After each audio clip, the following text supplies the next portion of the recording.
can go to the next slide, please. We can see all the notes as well. Okay, so good afternoon, everyone, and welcome to all of you from The Hague or wherever you are at the moment. We're joined by some colleagues abroad as well, so that is why we decided to do the session in English. We'll be doing the session with an external guest speaker, and my colleague Laurence Guérin, Professor of Global Citizenship at the Hague University of Applied Sciences, will do the proper introduction of our guest speaker. But we really look forward to engaging in a conversation with you on community service learning and how we can use this in shaping critical citizens and reflexive professionals. We see community service learning as a practice that is often used by universities across the world to foster societal engagement with students and with institutions. And so in this session, we'll look into, or rather our guest speaker, Tony Valcke, will delve into the why, what, and how of community service learning, but also reflect on some challenges with us. Tony, if you can jump ahead to the next slide. I'm sure that by now we've all been trained for more than a year in online sessions, so we would appreciate it if you could keep your microphone muted throughout the session. You notice that we are recording the session, and afterwards we will publish the recording on our YouTube channel for the Center of Expertise Global and Inclusive Learning. So if you don't want anyone to see that you're part of the session, then you know that it's going to be recorded. If there are any technical difficulties, please just type in whatever issue you're facing in the chat. We will first listen to Tony's presentation. If you do have questions and comments, then there's plenty of opportunity to ask them at the end of his talk. You can either just put them in the chat, but we're still with a fairly small group. So then if you just raise your hand, then I can call upon you and give you the floor. So I'd like to hand over to Laurence to introduce our guest speaker, Tony Valcke. Yes. Yeah, thank you, Tony, of taking your time to make this presentation. You are professor at the University of Ghent at the Faculty of Political and Social Sciences. And we have met a few years ago during conferences in Hamburg on democracy. And it was very nice to have a talk with you. We were in the same session. And I had invited you to come to the University of Groningen, and I really to talk about community service learning. And it was a citizenship course we did. And it was very, very nice because you have a really other look at community service learning, actually not really the one I was used to. And then you said, yeah, but a lot of my colleagues think what I'm doing is not community service learning. And I'm pretty sure that you will be thought-provoking during this this presentation, and I'm very happy to welcome you at the Hague University. Tony, the floor is yours. Thank you very much. Okay, thank you for inviting me, and good afternoon to everybody. So the title of this conversation and lecture I will give is Community Service Learning Towards Critical Citizenship and Reflexive Profession. CSL has been, it's already been told by Eveke in the introduction, has been around for some time, but in recent years we can observe more attention for it within higher education. For instance, at our university, we started, at our faculty, we started with CSL in 2014. So in my lecture, I will share our experiences with CSL, and hopefully they can inspire you to go ahead and introduce CSL in your own courses. So the structure of this lecture is as follows. I have 4 sections. The first section addresses the question why you should consider community service learning. The second section is about how you can design community service learning. Then I move forward to the third section, evaluating community service learning. And finally, I will address some future perspectives and challenges that we see. First of all, so why should you consider community service learning? Higher education, of course, we all know that prepares students to function as professionals. But according to the OECD, higher education should also prepare students to function in a complex and a diverse democratic society.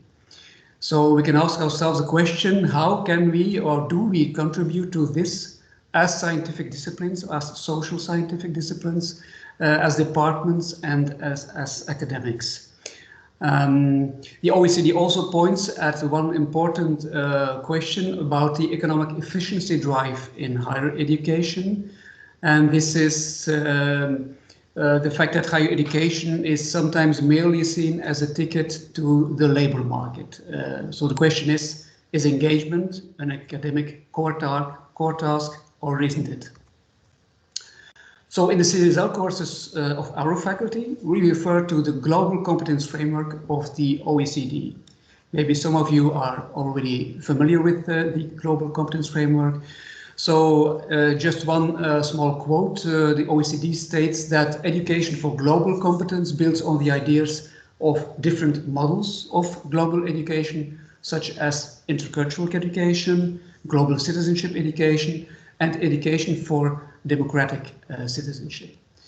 I will not go into detail about the framework, but as you can see on the figure or on the slide, it encapsulates knowledge as well as skills, values, and attitudes. So it's a really interesting framework to work with in education. Regardless of those principles, of course, we should not be blind for more, let's say, corporate branding arguments or motivations from universities and higher education institutions. On the slide, you can see two examples from Flemish universities, one of which is branding the university as a civic university. I actually was, together with this colleague of mine, I was invited to talk about community service learning also in that university. So it was very interesting to see that it's a small university, branding itself as a civic university. But it's very interesting to see that it's an important issue, branding universities and higher education institutions. Well, let's see about CSL at Ghent University. Why is it important at Ghent University? Some years ago, the university stressed the importance, and still stresses the importance of social engagement, and included CSL in a strategic plan of 2011. So this was the former strategic plan, I must stress. In that strategic plan, colleagues were stimulated to start with CSL courses or to reshape existing courses into a CSL course. So a learning network about CSL was established for some years. So the goal was really, and still is, stimulating social engagement of students within education by offering CSL courses in the program. Why did we choose for CSL at our department, Faculty of Political and Social Sciences? Well, among some colleagues, not a few colleagues, but a lot of colleagues, there was a strong belief that social engagement is really an academic core task for social sciences, of course. And more recently, social identity has been chosen as one of the 3 strategic objectives for our faculty. And another argument, quite different argument though, was that in the social sciences program there's a great emphasis on theoretical and methodological issues, knowledge, skills. So we felt, and we still feel, the need for more practical application of the curriculum among students. So this is also an important reason why we started with community service learning. So from our point of view, from the social sciences perspective, we make an explicit link with citizenship and with citizenship education. We don't have the time today to discuss or to have a large debate on citizenship or citizenship education, although it's really at the core of how we view CSL. But let me say that just it is known that citizenship also is a contested concept, and that different conceptions of citizenship also have an implication for the curriculum if you want to apply it. So some of the authors that are mentioned here on this slide, Westheimer and Kahne, they are identified citizenship really as in a wide variety, and identified in their empirical research the politics of educating for democracy. So this is a very important thing. I will come back to this later on in my future perspectives also. I usually use this slide. It's a slide from the book from Westheimer and Kahne, which distinguishes three sorts of citizenship. So the personally responsible citizenship from the participatory-oriented citizen and the justice-oriented citizen. So this is what I use. You're free to use other models, of course. So the second section of my conversation with you is about how you can design community service learning. But before we look at how you can design community service learning, we need to have a clear definition of community service learning. So we look at community service learning as an experience-based form of education that links, on the one side, academic learning content with social engagement and critical reflection. So a CSL course links concrete social engagement of students, which is based on a theoretical framework of a certain discipline and which reflects on both. So reflecting on social engagement and on the theoretical framework of the disciplines that are involved. CSL is based on three pillars already mentioned. So the first one is the academic pillar, the second one is the practical pillar, and the third one is the reflective pillar. And these three pillars are aiming at three different sorts of competences, as we call them. So the academic pillar is referring, of course, to the framework within the discipline and within the program. And this is aiming at academic competences, such as meeting the standards of academic work, finding and working with relevant concepts, applying correct methodology. These are academic competences. And the second pillar, the practical pillar, refers to the social engagement of the students within a specific organization. And this practical pillar aims at professional competences, such as being able to go ahead with procedures within organizations, being able to cooperate with students and with the organization as such, meeting deadlines. These are professional competences. And thirdly, the reflective pillar is really linking the academic pillar with the practical pillar, and that at the same time, this is very important for us at least, fueling and questioning also the personal and social skills, the values and the attitudes. So thinking about the global competence framework. So really the last one, the reflective pillar, is really about science, doing science in practice, about citizenship education and about personal growth. So we started with CSL, I already mentioned this, in 2014, and we did this in collaboration with the teacher training department, which I am responsible for also at our faculty. So really, at present, we have 4 courses in 4 different departments, in 3 different departments, excuse me. So the Department of Sociology, the Department of Political Science, and the Department of Communication Science.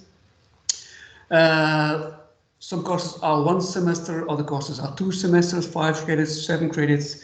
Next year we will have already 6 CSL courses at our department. So it's really going further and developing even further. Some other colleagues are stepping in the CSL. So the teaching and training also is based on the 3 pillars I already mentioned. First pillar, the academic pillar, is referring to the academic pillar. So we give lectures on citizenship, lectures on government, non-profit sector, and we have some seminars on the link between theory and practice.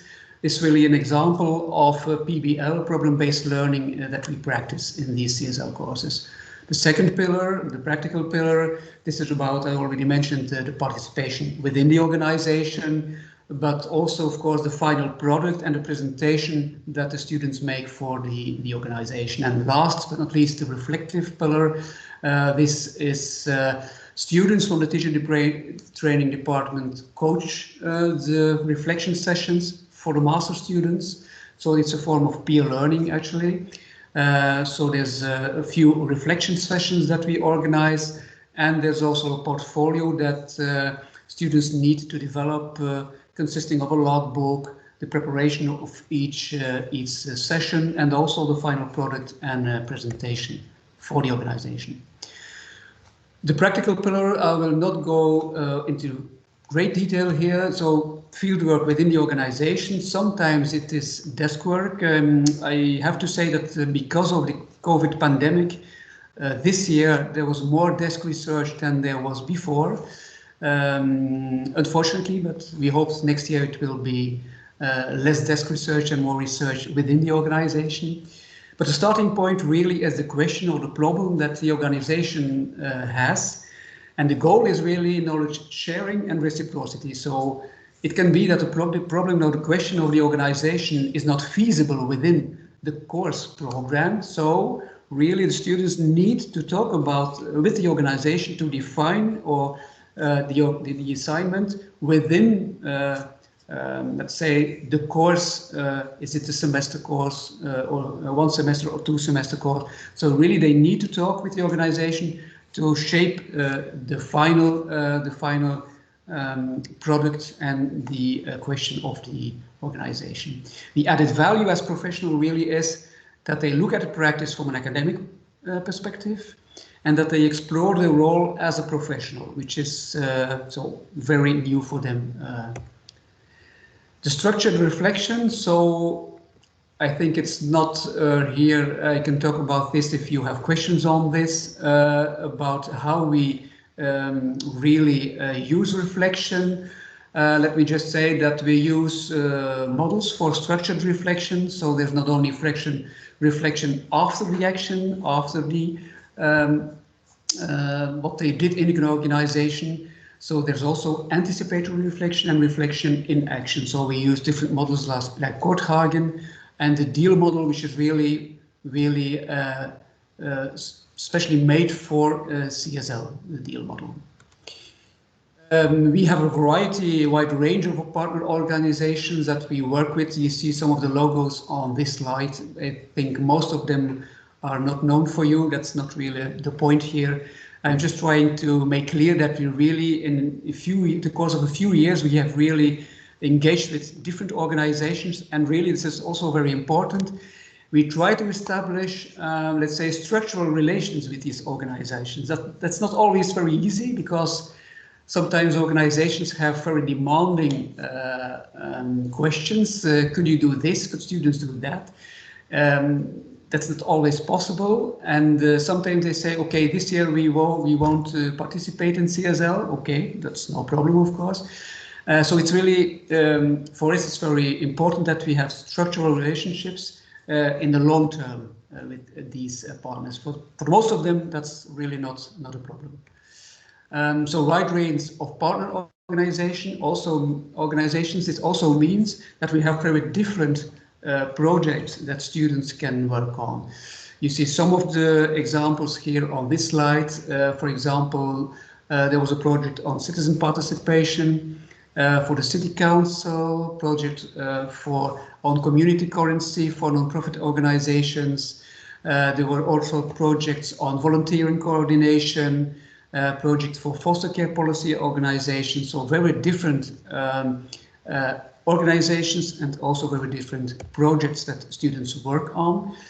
I will not go into detail for all of them. I will just make some of the projects more clear here for you.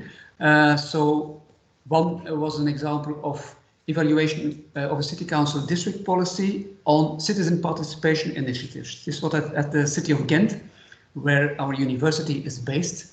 So the city of Ghent has several years of activities with citizen participation, but really they didn't really know, is this working, those several initiatives, and the students really made an evaluation of several of these initiatives. This was very helpful for the city of Ghent.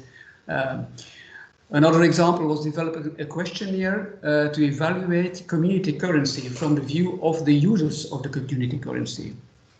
Very interesting project also. And there was also a project, it's also an example for the city of Ghent.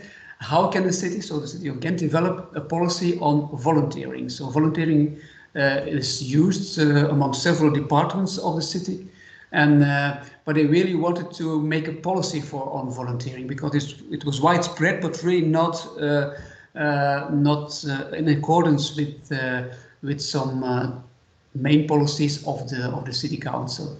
So we have the examples of qualitative research, examples of quantitative research, or mixed methods also. So we have really very different examples. If you want to have a look at some of these projects that were established, you can click on the link afterwards, where we have some posters. We did a network event, CSL network event, at the end of 2019, so 1.5 years ago.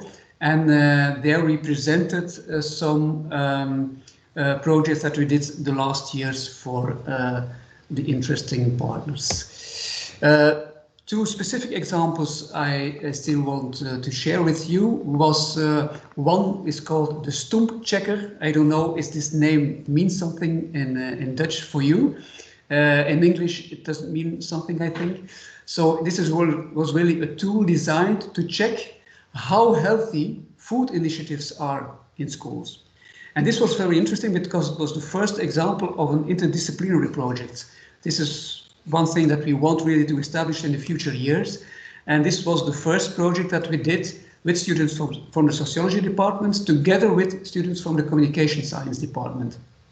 There's a link also. You can look at the Stump Checker for schools if you want to have a look of it. How did they do? What can they offer you? And really, this was very successful in that way that there will be a follow-up on this project. So it's not a project that's finished. It's finished. Yes, it's finished. But it was so successful that the organization want to have a follow-up on this project. And there was another interesting project. I think it was last year for a family association. They wanted to make a switch to younger families and also to a paying membership, and they struggled with this. So students helped them to how can they do this? How can they make a switch, and how can they foster younger families to get acquainted with the family association, and how can they also make a switch to a paying membership, which was not so easy for them. Those were two examples I wanted to share with you. Third section of my presentation is about evaluating community service learning. Evaluating community service learning, it's you should ask yourself, what do you want to know? What do you measure really?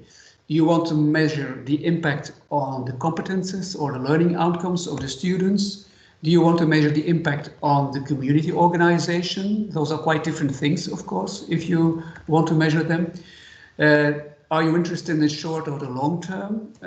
So if you want to measure that, make sure you want to know, you know what you really want to know.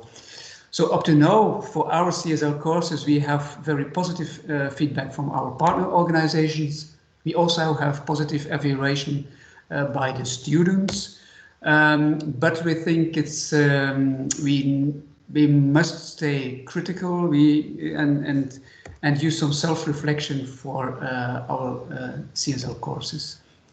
The evaluation, the student assessment in itself is based on 3 different levels. There's the on-site assessment of what students do. Then there's the participation of the students, so active participation within the courses and the presentations. And last but not least, there's the portfolio they need to work on, so consisting of a log file and the final product and presentation. Not all CSL courses, I can stress this, of our department use the same, let's say, differentiation within the student assessment. Some stress more, let's say, the on-site assessment. Other courses of some colleagues will stress more the portfolio of the students. This is an example of an evaluation of a course, and the red line you see marks the evaluation of the CSL course, whereas the blue line is the evaluation of the general course program. You see that CSL is actually has a better evaluation than the general evaluation of the course program. So evaluating CSL, we thought it was necessary to explore evaluation more in depth. So what are the principal learning outcomes of these courses, and are these compatible with the kind of student citizen that which we aim to foster? So what we did is a kind of an evaluation research. It was conducted by a colleague of mine in 2019. So we had interviews with students, former students, which followed CSL courses during several years, and also with staff personnel from partner organizations. So some preliminary findings, these are not published as yet. These preliminary findings, the three main findings, let's say, were about first, let's say, the appreciation for the social relevance of the discipline. So going beyond the ivory tower of academia. So the second one was about a heightened sense of internal self-efficacy. And then the third one was about the critical reflection about the CSL experience. Just to make this more concrete, I will just share with you some quotes from students that we gathered in this evaluation research.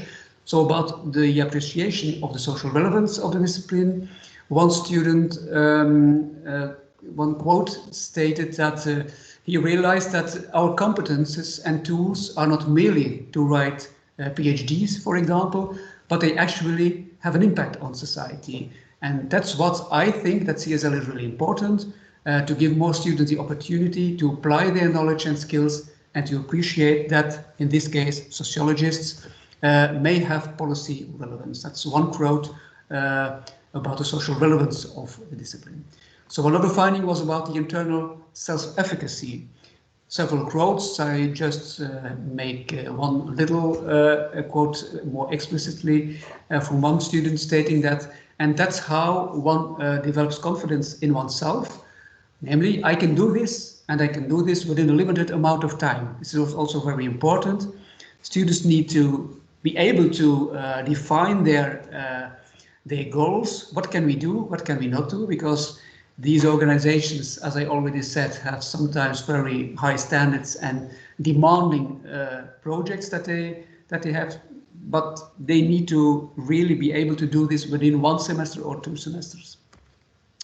And the critical reflection on CSL experiences concerning this finding, this is one quote, another quote stating that the effect that I had on terms of citizenship is learning to look at things in a more critical way, even those things which have become dear to oneself through past experience, learning to appreciate that social engagement is also embedded in greater social logics and rationality. So this was a student that was that did a project on volunteering in healthcare, as you can see in the quote.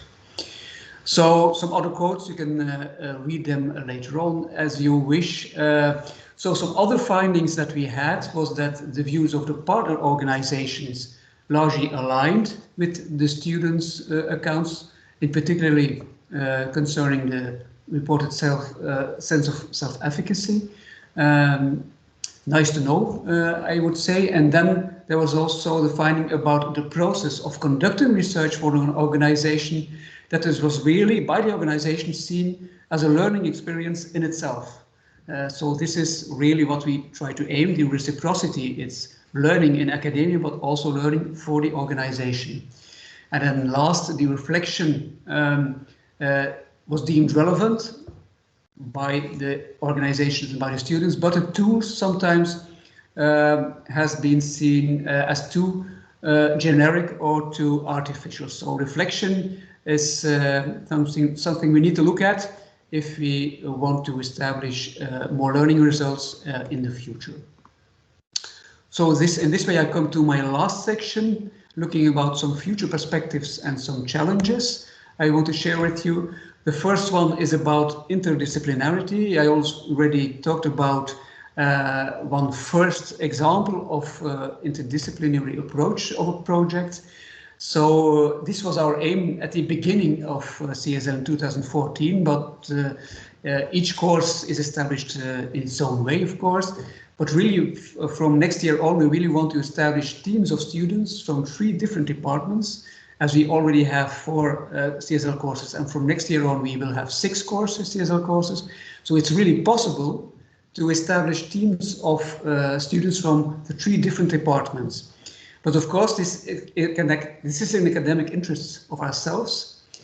The question we have, is it also an interest of the organizations? Do they want really students from different disciplines to work on their project or problems? The second one is about the labor-intensive teaching methods. Really, it's really labor-intensive for students as well as for the teachers. So what about large student groups? If you have, let's say, 100 students, how can you manage CSL if you try to establish it in the way we do it? The next one is about the teaching methods. Teaching methods, of course, are not neutral. If you look at the youth actions for climate change, and then if you look at what does citizenship mean for, let's say, a pharmacist, for a computer scientist, and what does this mean for the design of a CSL course for these disciplines? And then I think I come to some of the last reflections that I have. One is about the significant learning effect that we established in the evaluation that we did. However, there may be a problem with self-selection of students. I think that we already have engaged and critical students. So this raises the question, should CSL be an elective course or should it be a mandatory course? Actually, the different courses that we have in the different departments, some of them are elective, others are mandatory. So there's different approach to this question that we have in the different departments here. But it's an interesting question to have a debate on, I think. And then there's the question on the unequal level of the reflection, critical reflection on the CSL experience, which raises the question, should all students be aware or be made aware of the politics of citizenship education? So what does this mean if you try to establish a CSL course for, let's say, pharmacists or computer scientists? Should they be made aware of the politics of citizenship education?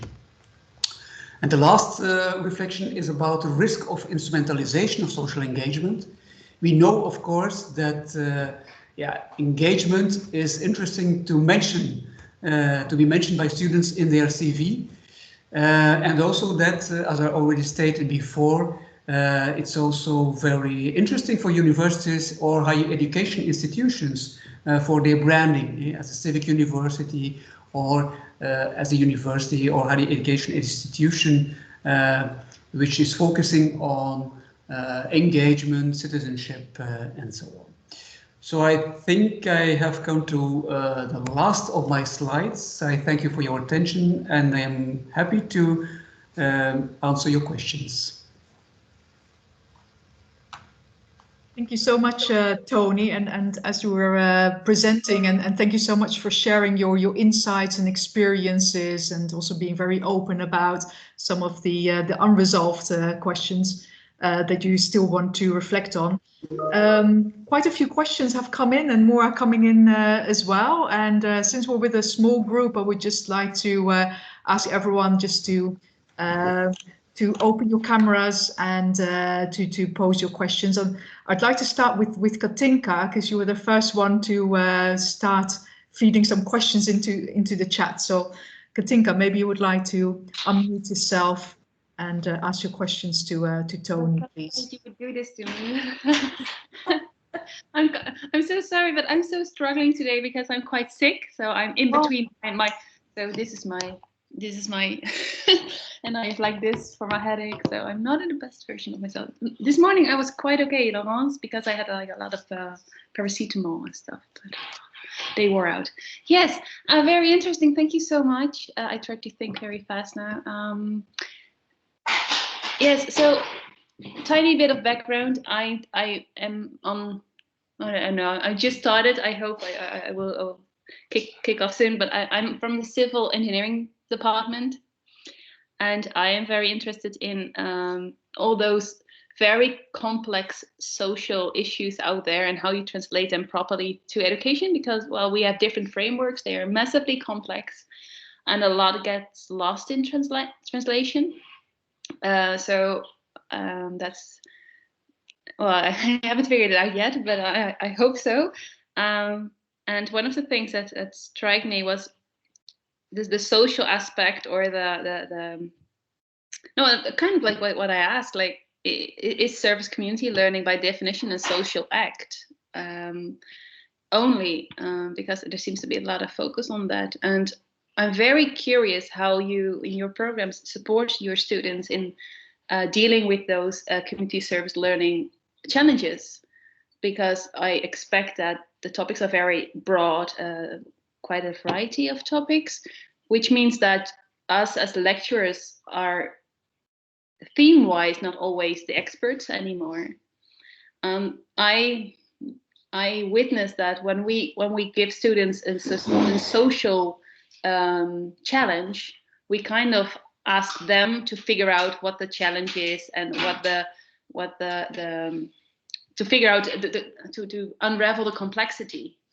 And they struggle a lot with that, and a lot of their learning is focused on kind of like problem identification, and sometimes that is more dominant than maybe the learning outcomes more related to global citizenship. So we kind of we tend to keep the problem too complex. So they kind of, in Dutch you would say, ze blijven extreem zweven, but I don't know how to put that in English. So they don't always enjoy these kind of projects. So I think that's, yeah, I think that were the main two questions. The third one you can skip. I was just curious about how you select your partners, but yeah. So I'm curious how you deal with that. So, if I understand correctly, so the first question you have was, how do you support students in their learning process as lecturers? And this is quite challenging. I think you're really right in this. We also experience that we are not always able, we are not specialists in all the different topics that are raised in these projects. So students really appreciate that you really acknowledge that we are not specialists in all these different topics that are being addressed in these projects, especially as we are going further to interdisciplinary projects. So this will be even more challenging. But what we try to do, so in one of my slides you saw the 3 pillars, and the academic pillar consists of some, let's say, some introductory courses that we have on citizenship, on non-profit organizations, on government.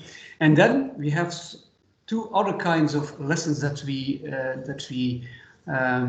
established. We have reflection sessions and we have response colleges.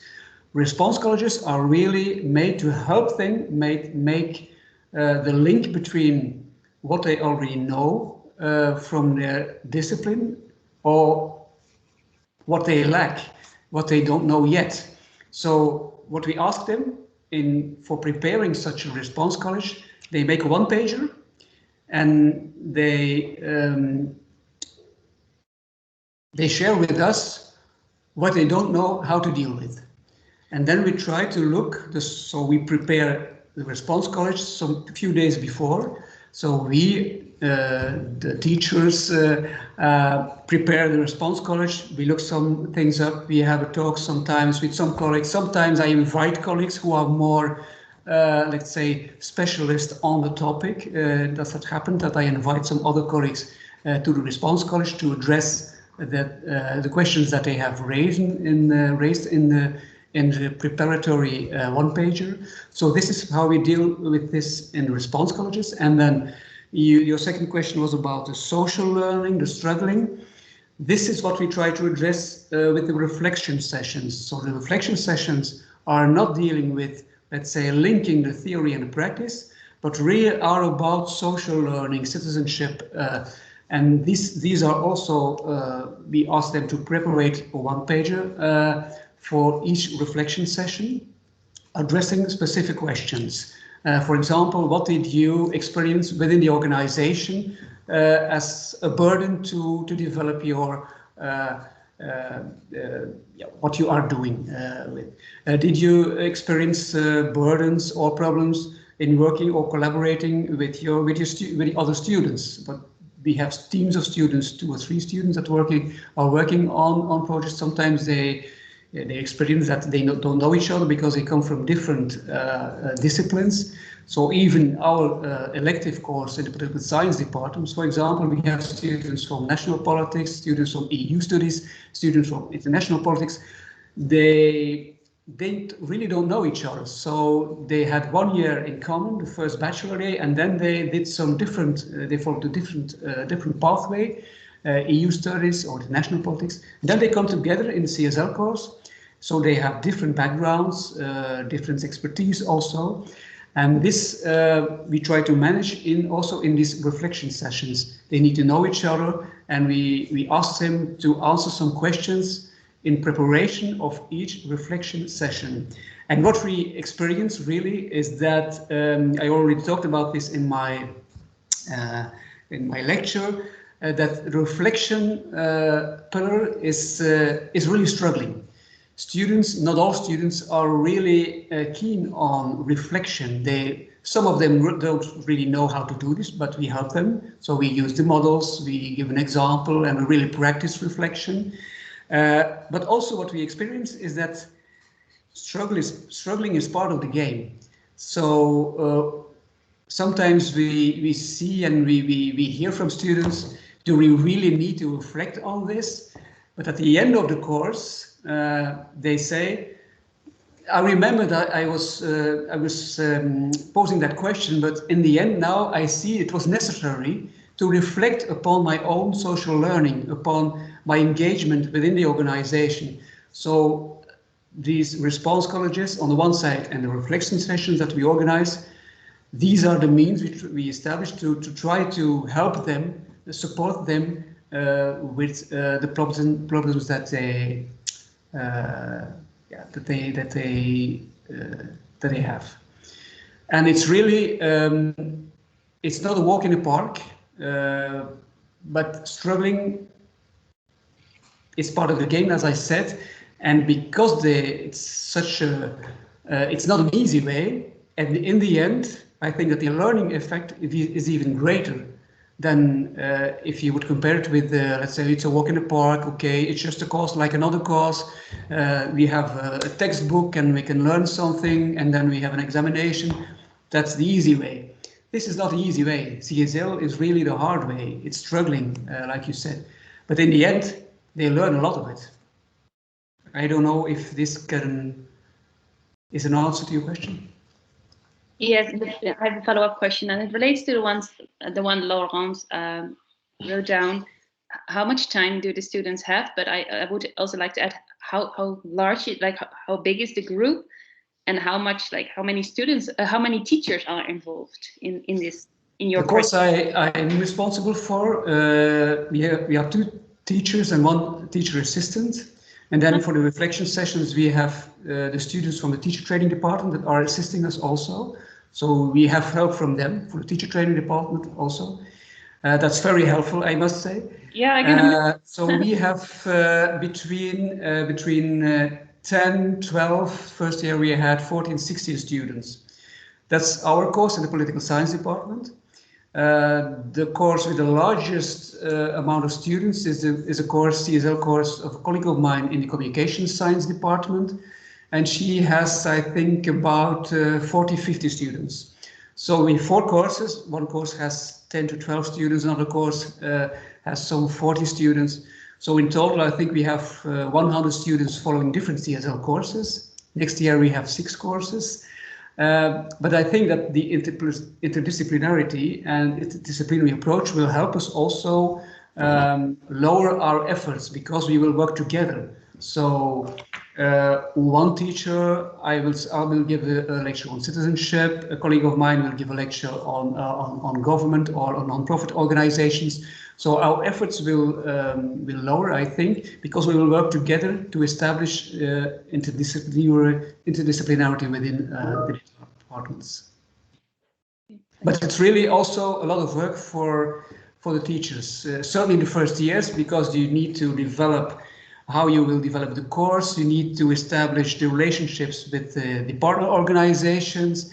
So it's really a lot of work. But if you think it through, it's very rewarding as a teacher also, because you really experience from the first time that you meet the students, and then the last time that you see them. I think this week is the last time we have a lesson on Friday, and already the last time we saw them, we had really the impression, the evolution that they made from the first lesson that we had until now is really spectacular. We have seen students struggling to. We won't be able really to address the problem that the organization has, and we try to help them. We attend some literature. We attend to some other research that has been done on the topic. Sometimes we ask another colleague to step in the lesson and to talk with them. So they really get.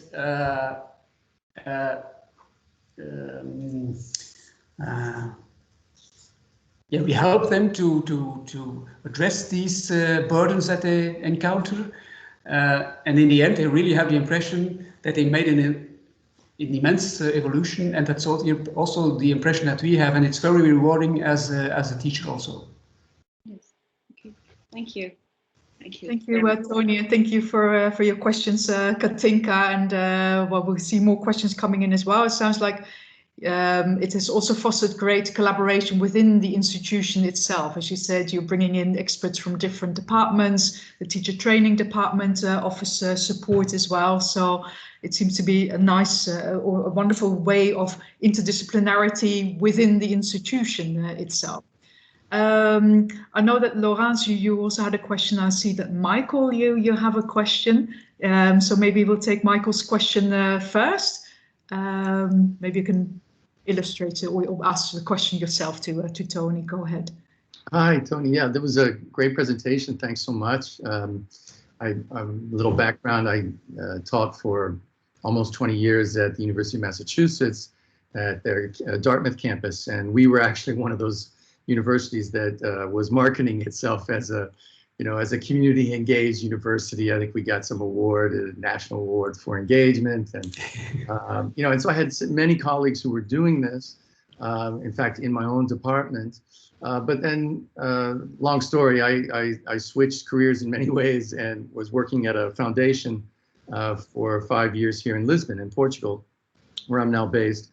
And recently, I've moved to the Catholic University here, and we're starting a new PPE undergraduate program that will start this fall. And the curriculum has as its capstone experience a community service learning component, which will happen in the 3rd year, in the final semester.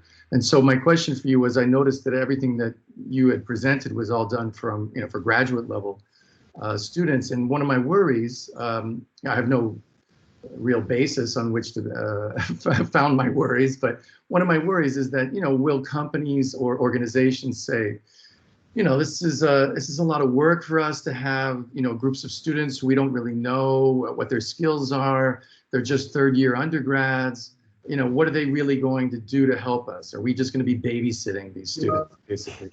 I can anticipate that that's going to be a potential response with some of the partners that we might approach. And so I would love to hear, strategies for how to articulate, no, these students have fantastic ideas that you may never have thought of, and that's why you're bringing them in, and, that sort of strategies for dealing with partners, I guess, is my question. Okay, Michael, thank you for your question. I think it's something really important that you stress here. It's about a relationship with the organizations.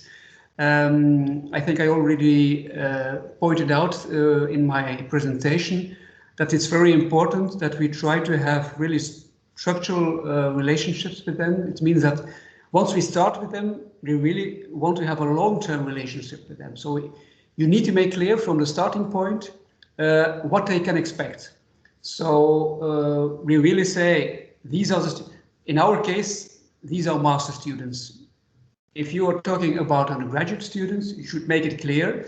These are students that already have followed 2 years of education within a specific discipline or within different disciplines. I don't know if you have interdisciplinarity, so that it's really clear for them what they can more or less expect. And then you should make clear also, that's what we try to do.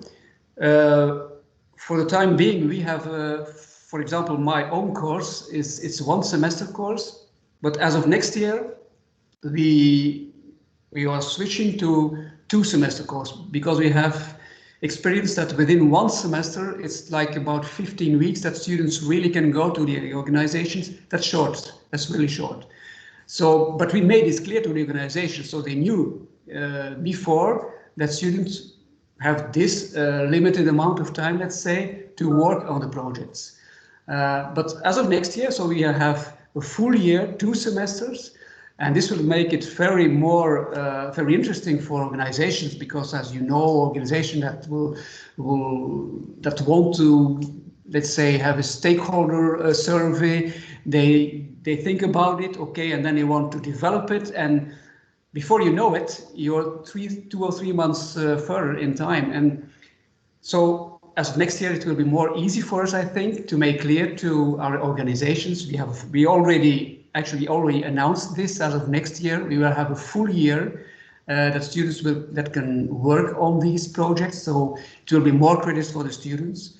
Organizations will have clear view on, okay, we can receive the students for the first time, let's say in October, and then we'll see them back in November or December, and we will see them back also after New Year.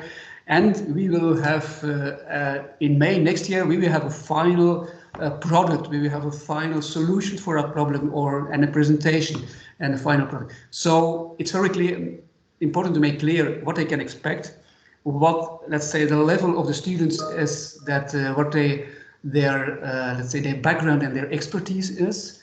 Very important what the time frame is, and let's say how much time they can spend on the preparation of the projects that they have.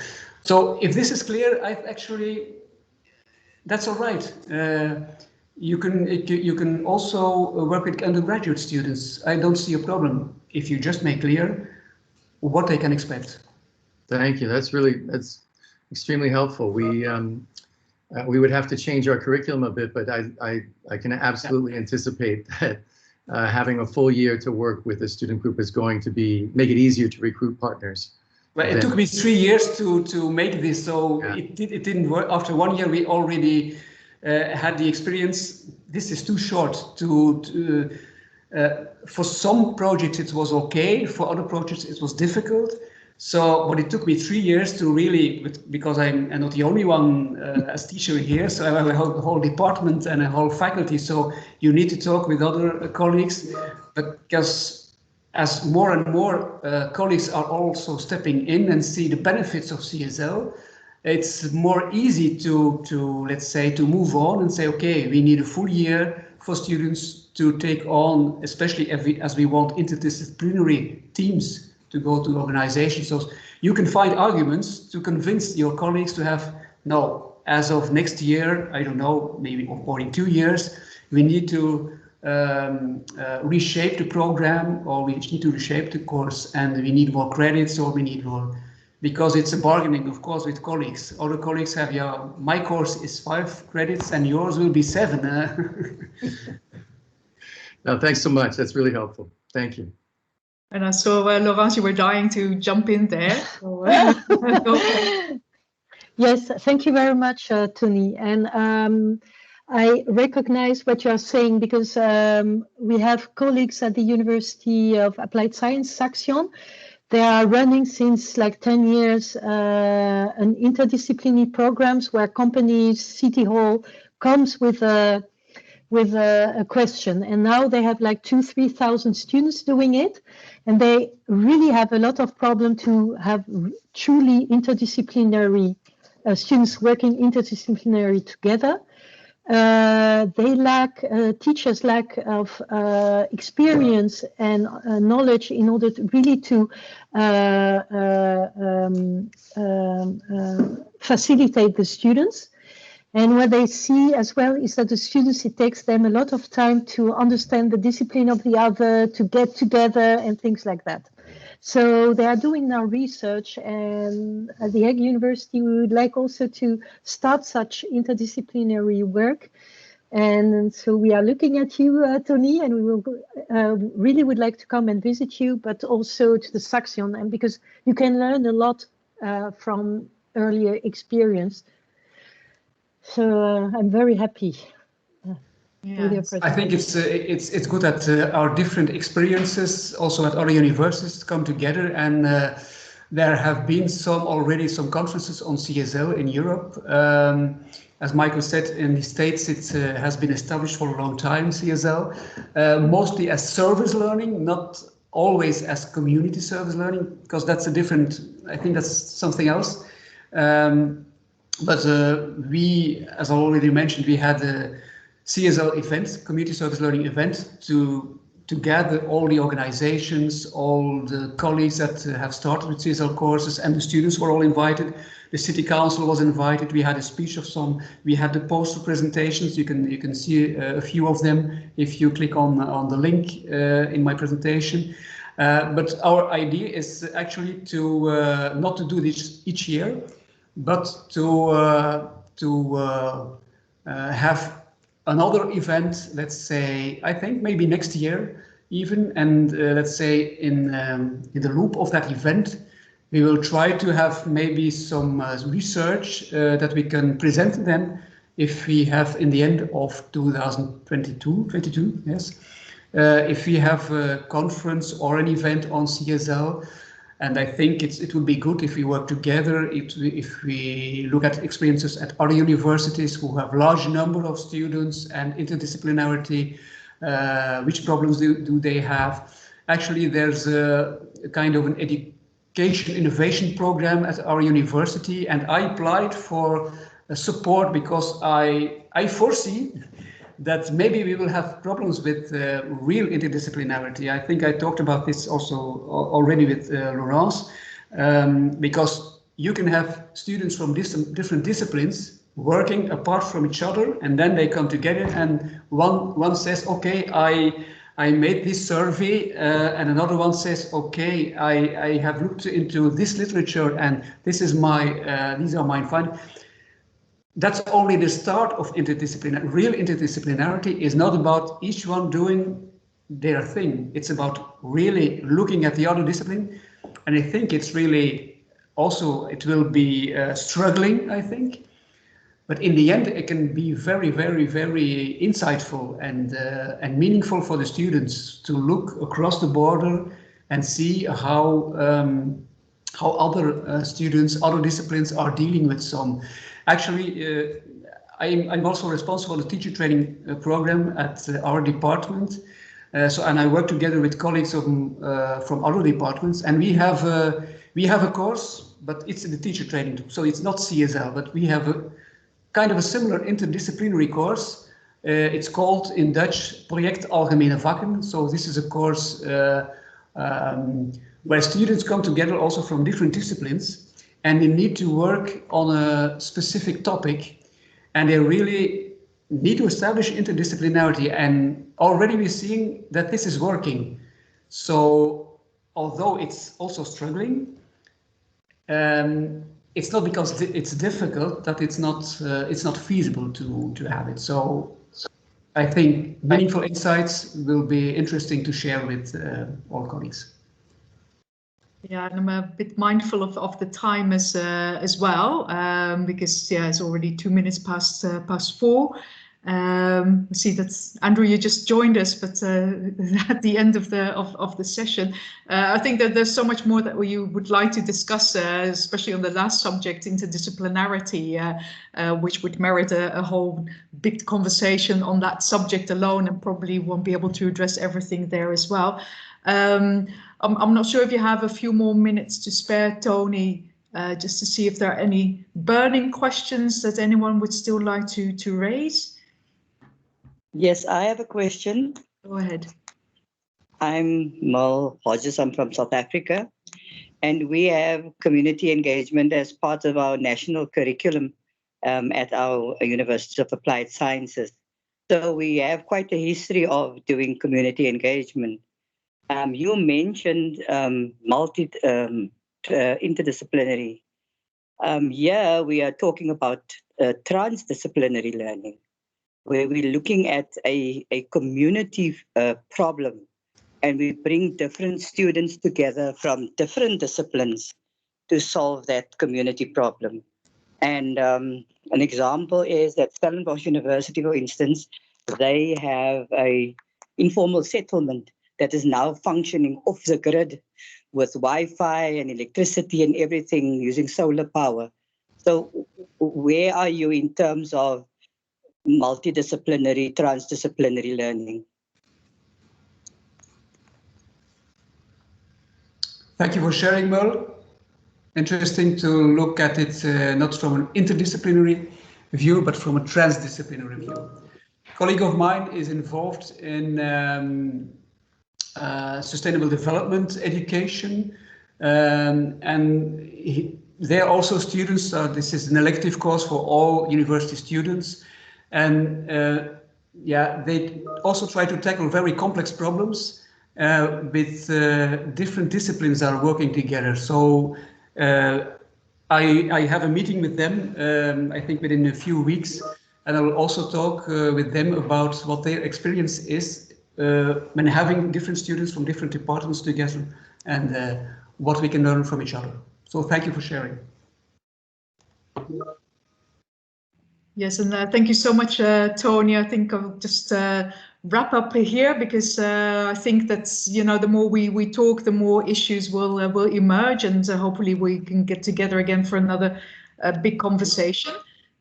Please stay in touch. I see, Michael, you've kindly shared your contact details. Please go ahead, anyone who wants to stay in contact. Tony, if you can share the presentation slides, if you're okay with that, either in the chat, if you have access to that. Otherwise, you can email me. I will try and distribute it. Yeah, I will email him. Yeah. But please leave your email addresses in the chat as well, so we can connect to you, because not everyone is from within the Hague University, which made this into a very quite an engaging conversation indeed. And let's just make sure we link and stay connected and continue our conversation.